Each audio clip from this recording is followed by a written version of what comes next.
ნახე რა კარგად ასხია გარგარს, აი იქით შეხედე რა დახუნძლულია. კარგია, მომეწონა მეც, მაგრამ ნუ ცოტა დამწიფება სხვა რა გვიანებს, მაგრამ დამწიფდება რა. დამწიფდება ხო? ივლისია, ხო. ხო, კარგი.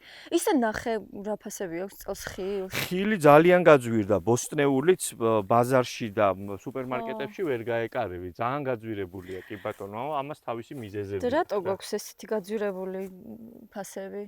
ნუ იმიტომ რომ თლიანად იმპორტზე ხო არ ვართ ბოლო. თლიანად არა, მაგრამ დიდი წილი დამოკიდებულია იმპორტზე და დღეს მინდა რომ ამ ეპიზოდში სწორედ ჩვენ სოფლის მეურნეობაზე და იმაზე ვისაუბროთ თუ აი რა ვჭამთ, რა ვსვამთ, საიდან მოდის, საიდან შემოგვაქვს ჩვენ თვითონ რას ვაწარმოებთ და ამ თემაზე არ ვქონიათ ან დღეს ცოტა განსხვავებული ეპიზოდი გვექნება ჩვენი მაყურებლებისთვის.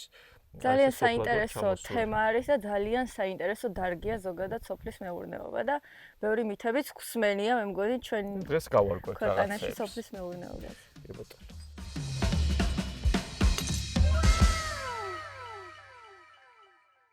აუ ძალიან კარგი ბაღია, ძალიან მომწონს და წარმოიდგინე, ესეთი ბევრი რო გქონდეს, ან ხო იმპორტით ამდენი არ დაგჭირდებოდა, ფასებიც უფრო დაბალი გვექნებოდა და კარგია, მეც მომწონს რა ბევრნაირი ხეხილია ეხა აქ დარგული და იცი რა არის ჩვენთან პრობლემა არის რომ ზოგადად ნაკვეთები, მიწის ნაკვეთები რაც აქვთ ფერმერებს, ხო, არის ძალიან ფრაგმენტული და პატარა რა. ფერმერს შეიძლება ქონდეს რამდენიმე ნაკვეთი და აი 1 ჰექტარიც სხვაგან, მეორე ნაწილი კიდე სხვაგან, რაც თავისთავად ამ ლოჯისტიკას და ამის მართვას და დამუშავებას ართულებს. თავის დროზე, როდესაც აი კომუნისტების დროს ეს მიწის ნაკვეთები იყო სახელმწიფოსი, დიდი უმრავლესობა. მერე გაანაწილეს აი შევარდნაძის პერიოდში დაურიგეს ხალხს, მაგრამ ნაწილ-ნაწილ. შესაბამისად, სადაც გამსხვილება არ მოხდა ამ ნაკვეთების, ხო?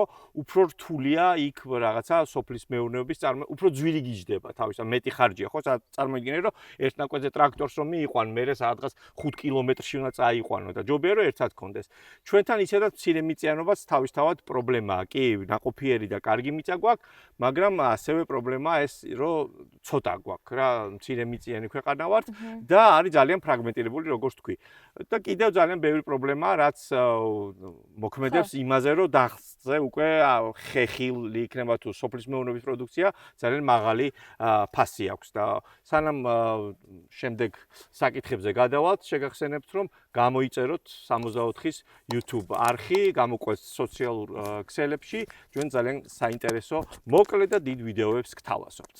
ზოგადად საქართველოსთვის და ზოგადად ეკონომიკისთვის ხო ძალიან მნიშვნელოვანია სოფლის მეურნეობა. რა წილი უკავია საერთოდ? იცი რა არის, მან მნიშვნელობა არის ორ რამეზე დამოკიდებული. რეალურად საქართველოს ეკონომიკის მხოლოდ 6-7%-ია სოფლის მეურნეობა. წილი მთლიანში და პროდუქტში სოფლის მეურნეობის მცირდება. მაგრამ ძალიან ბევრი ადამიანია ჩვენთან დასაქმებული. ოფიციალური მონაცემებით სადღაც სოფლის მეურნეობაში დასაქმებულია 16-17%, მაგრამ რეალურად მოსახლეობის თითქმის მესამედი მუშაობს სოფლის მეურნეობაში, ან თვით დასაქმებულია, ან თუ ფერმერული მეურნეობა აქვს თავისთავად. შესაბამისად, გამოდის, რომ მოსახლეობის მესამედი დასაქმებულია სოფლის მეურნეობაში და აწარმოებს მთლიანი შიდა პროდუქტის მხოლოდ 6%. ანუ ძალიან არაპროდუქტიულია ეს.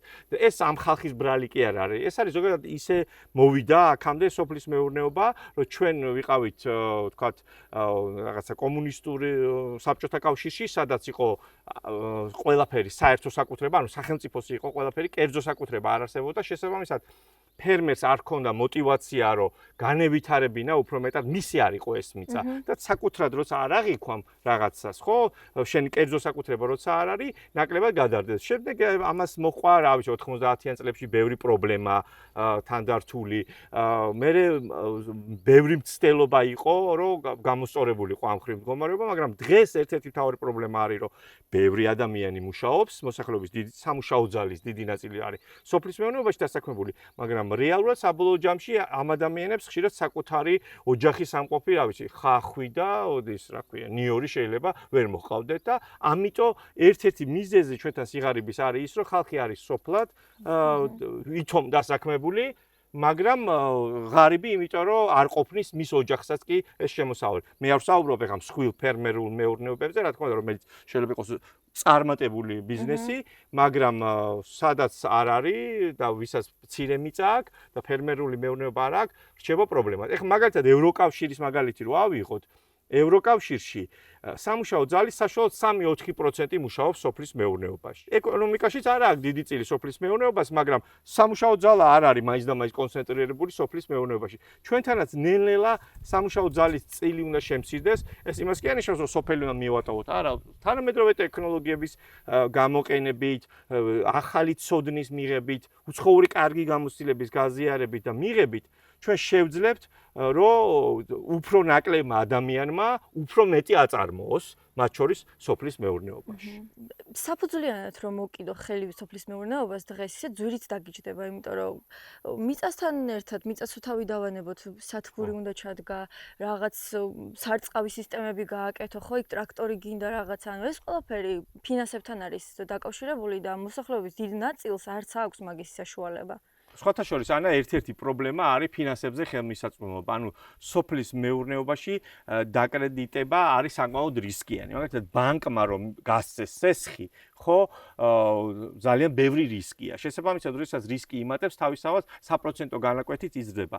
იმისთვის, რომ სოფლის მეურნეობაში დაკრედიტება გაიზარდოს და რისკები შემცირდეს, ამიტომ არის საჭირო აქ რაღაცა თანამედროვე ტექნოლოგიების, შეფასების თანამედროვე სისტემების გამოყენება, რომელიც შეამცირებს ამ რისკებს, ბანკს დაუზღვევს, ასე ვთქვათ, ამ რისკებს და ფერმერებს უფრო მარტივად შეეძლებათ გარკვეული სესხების აღება. ეხლა საქართველოში შენს ხსმენი ალბათ, ხო, რაღაცა აწარმოე საქართველოში იყო, ენერგემომავალი, სოფლის მეურნეობის განვითარების პროგრამა, ახლა კიდევ რაღაც ახალი პროგრამა შემოიტანა მთავრობამ, მაგრამ მაინც კითხვები მე მაქვს ყოველ შემთხვევაში იმასთან დაკავშირებით, თუ რა შედეგი მივიღეთ საბოლოო ჯამში. კი, რაღაც ნაწილმა ფერმერებისამ შეიძლება ისარგებლა, შეიძლება რაღაც სესხები შეღავათიანი სესხები, სადაც ფერმერს რეალურად 3-4%-ის გადახდა უწევდა და დანარჩენს ბანკის გავლით სახელმწიფო აძლევდა მას ამ ფულს და პროცენტს უსუბსიდირებდა, ასე ვთქვათ, მაგრამ შედეგი რა მივიღეთ? სოფლის მეურნეობაში ანუ ზრდა არა გვაქვს. მუშეპოში სოფლის მეურნეობის წილი მცირდება, ასევე ინვესტიციები მცირდება სოფლის მეურნეობაში, ესე იგი გამოდის, რომ ძალიან დიდი ფული შეიძლება ცოტა უმიზნოდ დაიხარჯა. ამიტომ ხა ეს ახალი პროგრამა რაც ამუშავდა, ჯერჯერობით ისეთია რა, განხილვის პროცესია, რა როგორ იქნება, ჩემი ინფორმაციით შეიძლება კიდევ უფრო გართულდეს სესხების გაცემა, იმიტომ რომ რისკები კვლავ იგივე რჩება და ბანკს ეს რისკი აქამდე თუ სახელმწიფო გარკვეულწილად უზღვევდა, ახლა ცოტა გართულდება ეს სქემები. ამიტომ ერთ-ერთი პრობლემა სწორედ არის ფინანსებზე ხელმისაწვდომობა. ხო თქვი შენც რომ აი ძვირი ჯდება. კი გააქვს თქვა მიწის ნაკვეთი რაღაცა მამაპაპისეული და 4 ჰექტარი, 5 ჰექტარი გააქვს თქვა, ხო? და გინდა რაღაცა გააკეთო. ამაში რომ ინვესტიცია ჩადო შენ, ხო რაღაცა ფული გჭირდება. თუ არა გაქვს ეს დანაზოგი, ხო? მაშინ აი ეს მიწა უნდა ჩაუდო, ხო, გირაოში თუ რა ვთქვი, იპოთეკით უნდა დაწვეს. ეს მაგაზე მინდოდა მკითხვა დამესვა, მე თუ მაქვს 4 ჰექტარი მაგალითად. და მინდა ინვესტიცია ჩავდო ამ ჩემს 4 ჰექტარში. ეს მიწაც რო ჩავდო ბანკში, მაინც გამიჭირდება სესხის აღება, მაინც საეჭვო ვიქნები ბანკისთვის? როგორც თქვი, იმისთვის რომ სესხი აიღო, გასაგებია შეიძლება ეს მიწა ჩადო, თქვა და დატვირთო იპოთეკით, მაგრამ მარტო ამისთვის ხო ვერ მოგცემს ბანკი რომ შენ მიწა ჩაუდე იპოთეკით დატვირთე, ხო? ანუ ამ სესხს უნდა კონდეს მიზნობრიობა. ანუ შენ თუ იღებ ბიზნესის ტიპის სესხს და გინდა რომ რაღაცა ამ 4 ჰექტარზე მაგალითად გავაშენოთ რავი, ხეხილის ბაღი, ან მრავალწლიანი კულტურები სიტყვაზე, ან რაღაცა მოცვი სიტყვას, ხო, რაც ახლა მოდაშია, ხო? შესაბამისად, ამისთვის შენ გჭირდება რაღაცა ბიზნეს გეგმა, ხედვა, ამ რისკების დაზღვევა, ასევე დაზღვევა თვითონ ნაკვეთის და მოსავლის, ხო? იმიტომ რომ სოფლის მეურნეობა, ხო რა, ბუნებაზეა დამოკიდებული. ხა 2 კვირის წინ ისეთი სიტყვა იყო, გადაუარა მთელ კახეთს და მოუსპო ხალხს მოსავალი. ჯერ კიდე აი ახლა დამოსული ვენახის ყლორტები დააგლიჯა მთლიანად სიტყვამ და ეს ახლა წარმოიდგინე, ამას ხო ვერავინ ვერ და წინასწარ ხო ვერ გაითვალისწინებ შენ. შეიძლება გვალვა იყოს, მერე უცებ ის იყოს, რა ქვია, ზედმეტი წვიმა ან წყალდიდობა ან სიტყვა მოვიდეს და გაგინადგუროს მთელი მოსავალი და ამიტომ ძალიან მნიშვნელოვანია, რომ ეს რისკები დააზღვიოს თვითონ მეწარმემ ფერმერმა, ვინც არის და აი შემდეგ უკვე უფრო ადვილია ასე ფინანსური ურთიერთობა, მაგრამ დღემდე როგორც თქვი, პრობლემად რჩება. მიუხედავად იმისა, რომ სახელმწიფო ჩართულია, რა ვიცი, ყველა ხელისუფლება ცდილობდა, რომ სოფლად რაღაცა ფული მიეცათ ხალხისთვის, იმიტომ რომ ბევრი ადამიანი ცხოვრობს, როგორც ვთქვით, მაინც ეს პრობლემა ვერ გვარდება, იმიტომ რომ ტექნოლოგიები ახალი არ ინერგება ინტენსიურად, განათლებაც ხო მაინც ყველა ისევ ძველი მეთოდებით ცდილობს, ხო? იმიტომ რომ ახალი მეთოდი არც უსწავლები არავის მათთვის და თვითონაც შეიძლება არ მოინდომეს. და ამიტომ აი ეს სისტემური პრობლემები რაც რჩება, დღემდე ასე ვართ და მოვდივართ და თან მეორე საკითხია რომ ზოგს უნდა რომ თბილისში ცხოვროს და კახეთში ისა წარმატებული ფერმერული მეურნეობა გქონდეს. და ეხლა ქალაქიდან სოფელში ფულის შოვნა ცოტა რთული საკითხია, არ გამოდის. მოკლედ საბოლოო ჯამში შეიძლება მაინც წაგებული დარჩა, ამიტომ შენ თვითონაც იქ უნდა იყო აუცილებლად ამ პროცესში ჩართული. და რაც შეეხება თანამედროვე ტექნოლოგიებს, ჩვენ ახლა სადაც ვიმყოფებით, ძალის ის ხუროშვილების მეურნეობაში, სადაც არის ძალიან კარგი სათბურები და ჩვენ ახლა დავათვალიეროთ და კი, წავიდეთ, მაგრამ სანამ სათბურებში გადავალთ, შეგახსენებთ რომ გამოიწეროთ ჩვენი არხები, გამოგვიწერეთ YouTube-ზე, TikTok-ზე, Instagram-ზე, Facebook-ზე და მოგვისმინეთ Spotify-ზე.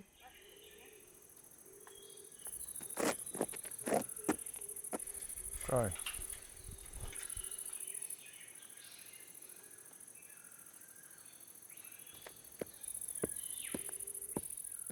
ხო, აი ხომ მშვენიერი სათბური არის და ძალიან კარგ ადგილას ვართ. აქ კიდე ეტყობა, რომ რაღაცა თანამედროვე ტექნოლოგიებს იყენებენ, ხო? ხო, კი ჩვენ ვართ ახლა ძალისში, ხუროშვილების სათბურებში, სადაც აი პომიდორი, კიტრი მოყავთ და აღსანიშნავია, რომ რა თქმა უნდა აქ არის წვეთოვანი სისტემა, ტემპერატურული რეჟიმი, შენ აღარ ახარ დამოკიდებული მხოლოდ ამინძზე რა. ხა აღარც სიტყვის გეშინია აქ, აღარც გვალვის და აღარც ზედმეტი წვიმის, ხო? ამიტომ არის მნიშვნელოვანი თანამედროვე ტექნოლოგიების დანერგვა, იმიტომ რომ პირობითად 1 ჰექტარ ასეთ სათბურში შეიძლება 10 ჰექტარი ღია გრუნტის მოსავალი მოიყვანო, ხო? სხვათა შორის ჰოლანდია, რომელიც ერთ-ერთი წარმატებული ქვეყანაა სოფლის მეურნეობის კუთხით და მთავარი ექსპორტიორი ერთ-ერთი, ხო? იქ ძირითადად სწორედ ასეთი სასათბურე მეურნეობებია განვითარებული, იმიტომ რომ ჰოლანდიასაც არ აქვს ბევრი მიწა, მაგრამ განათლებით, თანამედროვე ტექნოლოგიების დანერგვით მიაღწიეს იმას, რომ სოფლიოში ერთ-ერთი მთავარი ექსპორტიორები არიან სოფლის მეურნეობის პროდუქციის. ხო, აი ეტყობა კიდეც, ნახე როგორი დახუნძრულია, ხო, ესენი რა ქვია, ბუჩქები, პომიდორით და რა თქმა უნდა, ასეთ შრომას უკვე სხვა შედეგი მოაქვს და სხვანაირი დაფასება. პლუს ჩვენთან პრობლემაა, რომ არ არიან სპეციალისტები, ანუ განათლებით, ვთქვათ, აი აგრონომები, სოფლის მეურნეობის მცოდნე ხალხი ბევრი არ ყავს. ისევ ძველი მამაპაპის მეთოდებით მუშაობს. ზოგი არა და ჯობს რომ ვთქვათ პროფესიული განათლება მიიღოს ამ დარგში, განათლება მივცეთ ახალგაზრდებს, ვისაც უნდა რომ სოფლის მეურნეობაში იყოს ჩართული და ეს პროფესიონალები შემდეგ კიდევ ახალ პროფესიონალებს გაზრდიან და კიდევ უფრო მეტ მოსავალს მოიწევენ თავისთავად და გამოსავალი საბოლოო ჯამში არის სწორედ ასეთი სასათბურე მეურნეობების და მერე ძალიან მნიშვნელოვანია რომ აქ რო რაღაცა მოსავალს მოიწევ, ეს ხომ ალფუჭებადია. თუ სამაცივრო მეურნეობები არ არის, მიწოდების ჯაჭვები არ არის, თავისთავად ეს ყველაფერი მერე დამატებით პროდუქციას აძვირებს და იმიტომ რომ ჩვენთან ადგილობრივი პროდუქციაც კი საკმაოდ ძვირი ღირს. გასაგებია რომ გვირჩევნია ქართული პომიდორი გემრიელია და გვირჩევნია უცხოურს, მაგრამ ის უფრო იაფი ღირს.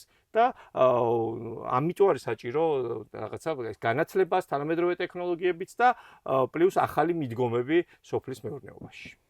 ისე დღემდე რამდენი მითი არის იმაზე, რომ სოფლის მეურნეობა საქართველოს წამყვანი დარგი არის, ხო? ხო, მარტო ეგ კი არა, ბევრი სხვა მითია.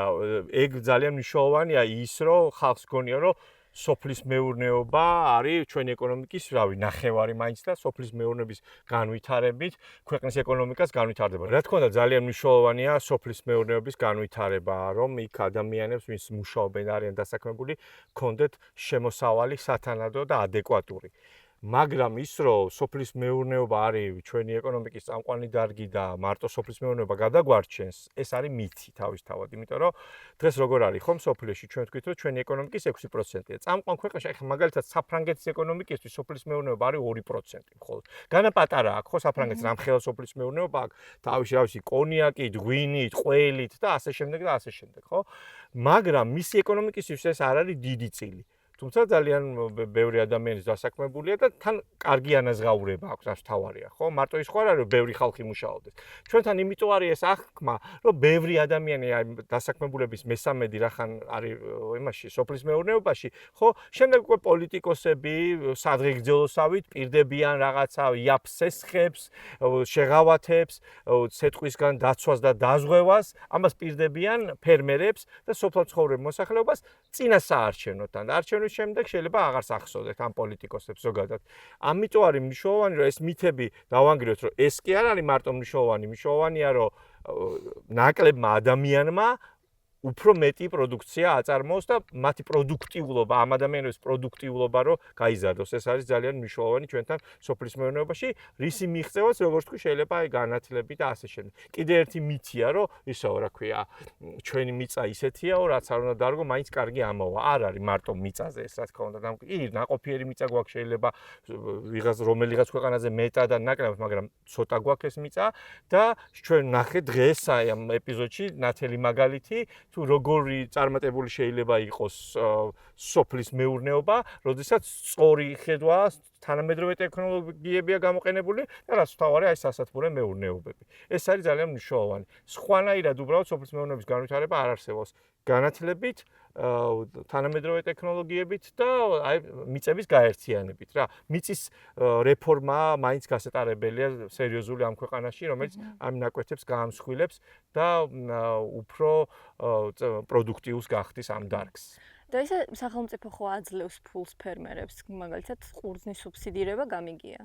ხო, სუბსიდირება ზოგადად არ არის სწორი მოდელი, მით უმეტეს ჩვენთან როგორც კეთდება ეს რა. ეს ადამიანები ერთგვარი რაღაც ნარკოტიკივით არიან უკვე დამოკიდებული ამ სუბსიდირებაზე და წარმოიდგინეთ რომ რაღაცა პროდუქცია საბაზრო ფასი არ არის, ხო, მისი უფრო დაბალია საბაზრო ფასი და სახელმწიფო ამათ აძლევს ფულს, რომ უფრო ძვირად ჩააბარონ პირობითად ყურძენი. თუმცა ამ მოდელიდან გამოსვლა ძალიან გაჭირდება, რადგან ეს ხალხი, რავი, წლების განმავლობაში ამაზე არის დამოკიდებული და ამას მიეჩვია უკვე. სუბსიდირება სოფლის მეურნეობაში მიღებული პრაქტიკაა ევროკავშირშიც, თქვათ, თურქეთში, ჩვენს მეზობელ ქვეყნებშიც, მაგრამ ევროკავშირი და თურქეთი, თქვათ, იყენებენ ცოტა სხვა მოდელებს, რომელიც უწყობს ხელს განვითარებას. ანუ ჩვენ წარსულში კი არ უნდა ჩავყაროთ ეს ფული და წარსულში კი არ უნდა გადავიხადოთ. არამედ ფული უნდა გადავიხადოთ მომავალში, რომ ამ სუბსიდირებით ხელი შეუწყოთ დარგის განვითარებას და არა იმას, რომ რაღაცა რო არ ღირს ეს ფასი, ხო, სახელმწიფოს ჩარევით, რომ ძალით გავაძვიროთ. ესე ძალიან მნიშვნელოვანია. ძალიან საინტერესო და განსხვავებული ეპიზოდი გამოგვივიდა და მეც პირადად ძალიან ბევრი რამ გავიგე სოფლის მეურნეობაზე. ხო, ერთ ეპიზოდში ძალიან რთულია რომ ჩაატიო სოფლის მეურნეობის ეს უზარმაზარი თემა, მაგრამ ჩვენ შევეცადეთ გაგვესვა იმ პრობლემებზე, იმ ძირითად პრობლემებზე ხაზი, რაც აწუხებს ამ დარგს და ძალიან ბევრ ჩვენს თანამოქალაქეს. შესაბამისად, იმედია რომ ეს კიდევ მეტად დააფიქრებს ჩვენს მაყურებლებს და იმას ვისაც საჭიროა. მოკლედ, გამოვყევით YouTube-ზე, 64-ის არხზე, სხვა სოციალურ პლატფორმებზე, უყურეთ ჩვენს ვიდეოებს, მოიწონეთ და გახსოვდეთ, რომ ჩვენი პარტნიორია KIBIS-ი. მოდი. ნიკი, შეც მოხვედი სოფელში ხარ? მოდი.